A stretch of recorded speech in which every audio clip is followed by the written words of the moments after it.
بسم الله الرحمن الرحيم ياسين والقرآن الحكيم إنك لمن المرسلين على صراط مستقيم تنزيل العزيز الرحيم لتنذر قوما ما أنذر آباؤهم فهم غافلون لقد حق القول على أكثرهم فهم لا يؤمنون إنا جعلنا في أعناقهم أغلالا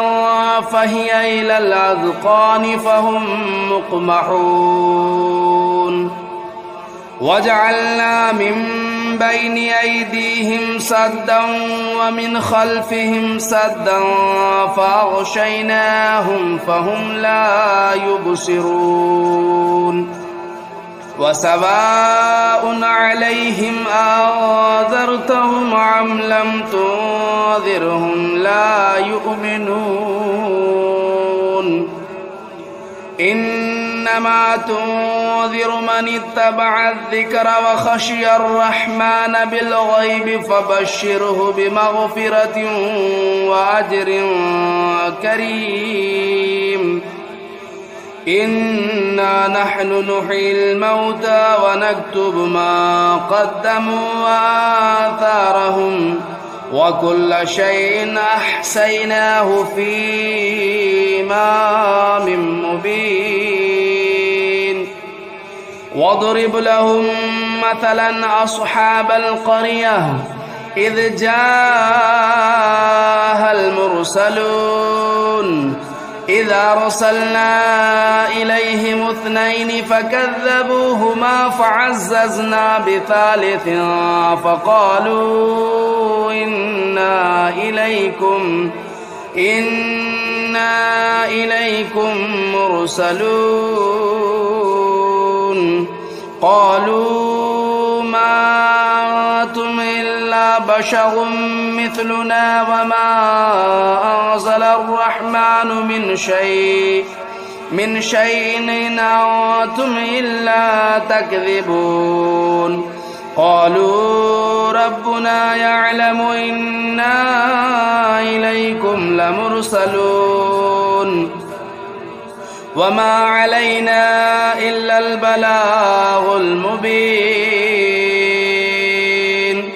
قالوا إنا تطيرنا بكم لئن لم تنتهوا لنرجمنكم وليمسنكم منا عذاب أليم قالوا طائركم معكم أئن ذكرتم بل أنتم قوم مسرفون وجاء من أقصى المدينة رجل يسعى قال يا قوم اتبعوا المرسلين اتبعوا من لا يسألكم أجرا وهم مهتدون وما لي لا أعبد الذي فطرني وإليه ترجعون أتخذوا من دونه آلهة إن يردني الرحمن بضر لا تغن عني شفاعتهم شيئا ولا ينقذون إني إذا لفي ضلال مبين إني آمنت بربكم فاسمعون قيل ادخل الجنة قال يا ليت قومي يعلمون بما غفر لي ربي وجعلني من المكرمين وما أنزلنا على قومه من بعده من جود من السماء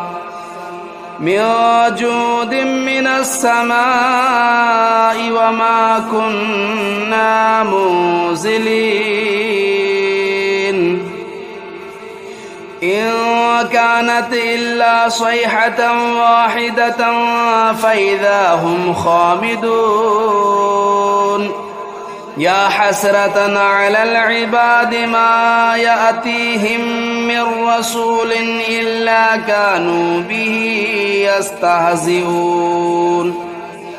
ألم يروا كم أهلكنا قبلهم من القرون أنهم إليهم لا يرجعون وإن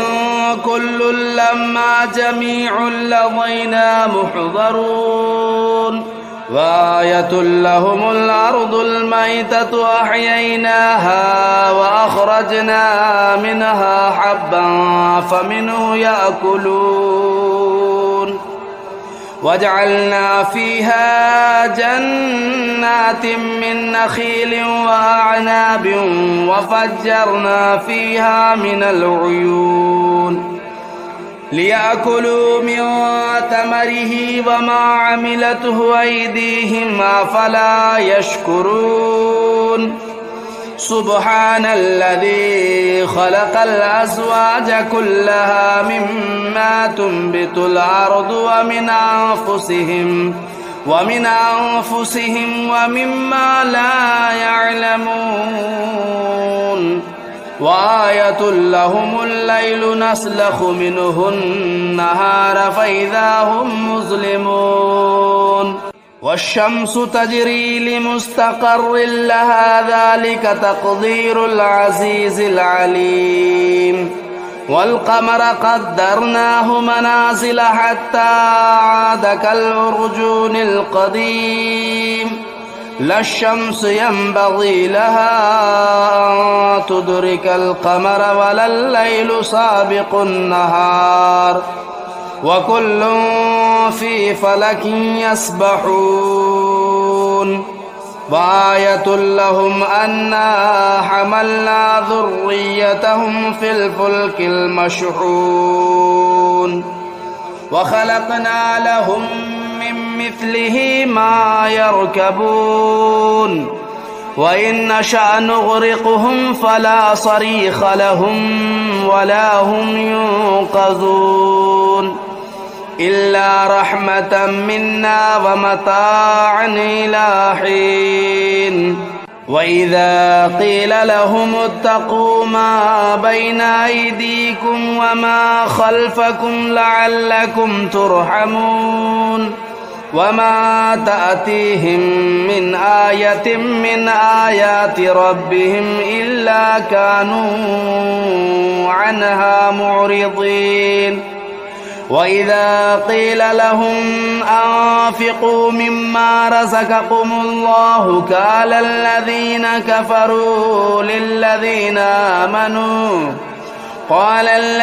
كفروا للذين آمنوا أنطعم من لو يشاء الله أطعمه إن أنتم إلا في ضلال مبين ويقولون متى هذا الوعد إن كنتم صادقين ما ينظرون إلا صيحة واحدة تأخذهم وهم يخصمون فلا يستطيعون توصية ولا إلى أهلهم يرجعون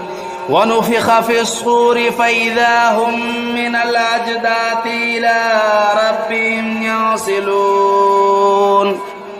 قالوا يا ويلنا من بعثنا من مرقدنا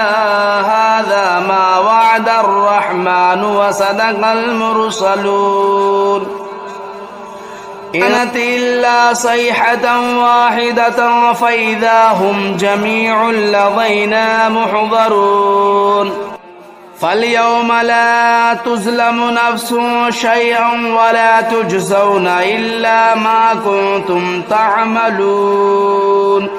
إن أصحاب الجنة اليوم في شغل فاكهون هم وأزواجهم في ظلال على الأرائك متكئون لهم فيها فاكهة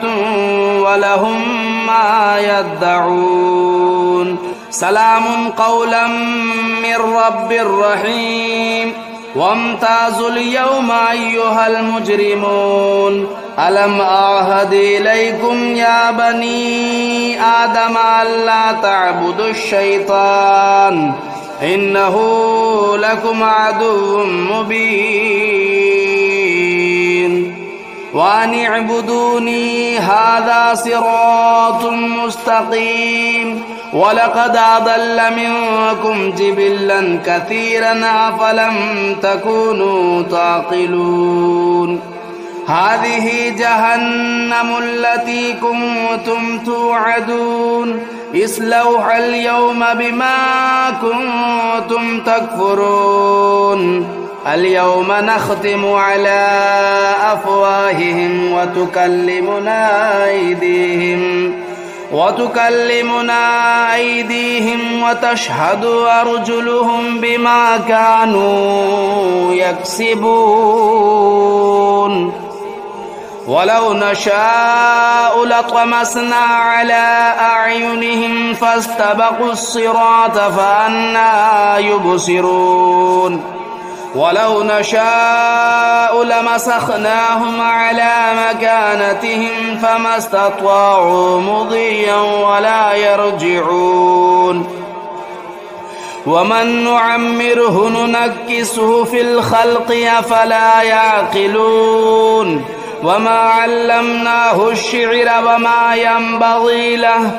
إن هو إلا ذكر وقرآن مبين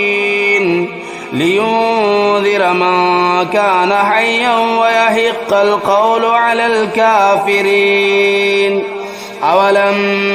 يروا أنا خلقنا لهم مما عملت أيدينا أنعاما فهم لا مالكون وذللناها لهم فمنها ركوبهم ومنها يأكلون ولهم فيها منافع ومشارب أفلا يشكرون واتخذوا من دون الله آلهة لعلهم ينصرون لا يستطيعون نصرهم وهم لهم جند محضرون فلا يحزنك قولهم إنا نعلم ما يسرون وما يعلنون أولم ير الإنسان أنا خلقناه من نطفة فإذا هو خصيم مبين وضرب لنا مثلا ونسي خلقه قال من يحيي العظام وهي رميم قل يحييها الذي أنشأها أول مرة وهو بكل خلق عليم الذي جعل لكم من الشجر الأخضر نارا فإذا أنتم منه توقدون أوليس الذي خلق السماوات والأرض بقادر على أن يخلق مثلهم بلى وهو الخلاق العليم إنما أمره إذا أراد شيئا أن يقول له كن فيكون فسبحان الذي بيده ملكوت كل شيء وإليه ترجعون بسم الله الرحمن الرحيم الرحمن علم القرآن خلق الإنسان علمه البيان الشمس والقمر بحسبان والنجم والشجر يسجدان والسماء رفعها ووضع الميزان ألا تطغوا في الميزان وأقيموا الوزن بالقسط ولا تخسروا الميزان والأرض وضعها للأنام فيها فاكهة والنخل ذات الأكمام والحب ذو العصف والريحان فبأي آلاء ربكما تكذبان خلق الإنسان من صلصال كالفخار وخلق الجان من مارج من نار فبأي آلاء ربكما تكذبان رب المشرقين ورب المغربين فبأي آلاء ربكما تكذبان مرج البحرين يلتقيان بينهما برزخ لا يبغيان فبأي آلاء ربكما تكذبان يخرج منهما اللؤلؤ والمرجان فبأي آلاء ربكما تكذبان وله الجوار المنشآت في البحر كالأعلام فبأي آلاء ربكما تكذبان كل من عليها فان ويبقى وجه ربك ذو الجلال والإكرام فبأي آلاء ربكما تكذبان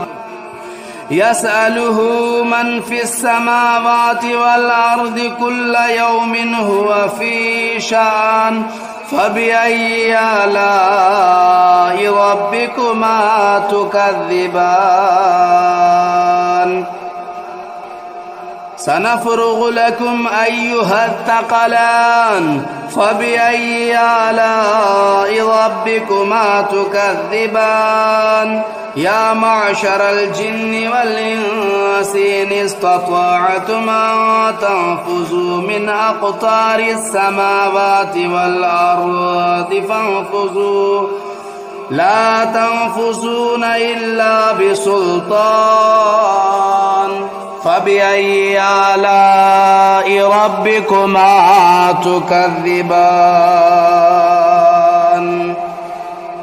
يرسل عليكما شواظ من نار ونحاس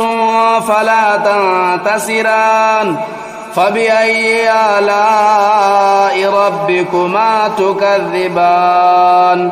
فإذا انشقت السماء فكانت وردة كالدهان فبأي آلاء ربكما تكذبان فيومئذ لا يسأل عن ذنبه إنس ولا جان فبأي آلاء ربكما تكذبان يعرف المجرمون بسيماهم فيؤخذوا بالنواصي والأقدام فبأي آلاء ربكما تكذبان هذه جهنم التي يكذب بها المجرمون يطوفون بينها وبين حميم آن فبأي آلاء ربكما تكذبان ولمن خاف مقام ربه جنتان فبأي آلاء ربكما تكذبان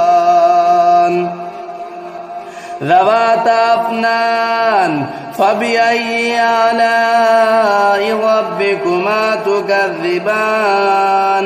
فيهما عينان تجريان فبأي آلاء ربكما تكذبان فيهما من كل فاكهة زوجان فبأي آلاء ربكما تكذبان متكئين على فرش بطائنها من استبرق وجنى الجنتين دان فبأي آلاء ربكما تكذبان فيهن قاصرات الطرف لم يطمثهن إنس قبلهم ولا جان فبأي آلاء ربكما تكذبان كأنهن الياقوت والمرجان فبأي آلاء ربكما تكذبان هل جزاء الإحسان إلا الإحسان فبأي آلاء ربكما تكذبان ومن دونهما جنتان فبأي آلاء ربكما تكذبان مدهامتان فبأي آلاء ربكما تكذبان فيهما عينان نضاختان فبأي آلاء ربكما تكذبان فيهما فاكهة والنخل والرمان فبأي آلاء ربكما تكذبان فيهن خيرات حسان فبأي آلاء ربكما تكذبان حور مقصورات في الخيام فبأي آلاء ربكما تكذبان لم يطمثهن إنس قبلهم ولا جان فبأي آلاء ربكما تكذبان متكئين على رفرف خضر وبخري حسان فبأي آلاء ربكما تكذبان تبارك اسم ربك ذو الجلال والإكرام بسم الله الرحمن الرحيم تبارك الذي بيده الملك وهو على كل شيء قدير الذي خلق الموت والحياة ليبلوكم أيكم أحسن عملا وهو العزيز الغفور الذي خلق 7 سماوات طباقا ما ترى في خلق الرحمن من تفاوت فارجع البصر هل ترى من فطور ثم ارجع البصر كرتين ينقلب إليك البصر خاسئا وهو حسير ولقد زينا السماء الدنيا بمصابيح وجعلناها رجوما للشياطين وأعتدنا لهم عذاب السعير وللذين كفروا بربهم عذاب جهنم وبئس المصير إذا ألقوا فيها سمعوا لها شهيقا وهي تفور تكاد تميز من الغيظ كلما ألقي فيها فوج سألهم خزنتها ألم يأتكم نذير قالوا بلى قد جاءنا نذير فكذبنا وقلنا ما نزل الله من شيء إن أنتم إلا في ضلال كبير وقالوا لو كنا نسمع أو نعقل ما كنا في أصحاب السعير فاعترفوا بذنبهم فسحقا لأصحاب السعير إن الذين يخشون ربهم بالغيب لهم مغفرة وأجر كبير وأسروا قولكم أو اجهروا به إنه عليم بذات الصدور ألا يعلم من خلق وهو اللطيف الخبير هو الذي جعل لكم الأرض ذلولا فامشوا في مناكبها وكلوا من رزقه وإليه النشور أأمنتم من في السماء أن يخسف بكم الأرض فإذا هي تمور أم أمنتم من في السماء أن يرسل عليكم حاصبا فستعلمون كيف نذير ولقد كذب الذين من قبلهم فكيف كان نكير أولم يروا إلى الطير فوقهم صافات ويقبضن ما يمسكهن إلا الرحمن إنه بكل شيء بصير أمن هذا الذي هو جند لكم ينصركم من دون الرحمن إن الكافرون إلا في غرور أمن هذا الذي يرزقكم إن أمسك رزقه بل لجوا في عتو ونفور أفمن يمشي مكبا على وجهه أهدى أمن يمشي سويا على صراط مستقيم قل هو الذي أنشأكم وجعل لكم السمع والأبصار والأفئدة قليلا ما تشكرون قل هو الذي ذرأكم في الأرض وإليه تهشرون ويقولون متى هذا الوعد إن كنتم صادقين قل إنما العلم عند الله وإنما أنا نذير مبين فلما رأوه زلفة سيئت وجوه الذين كفروا وقيل هذا الذي كنتم به تدعون قل أرأيتم إن أهلكني الله ومن معي أو رحمنا فمن يجير الكافرين من عذاب أليم قل هو الرحمن آمنا به وعليه توكلنا فستعلمون من هو في ضلال مبين قل أرأيتم إن أصبح ماؤكم غورا فمن يأتيكم بماء معين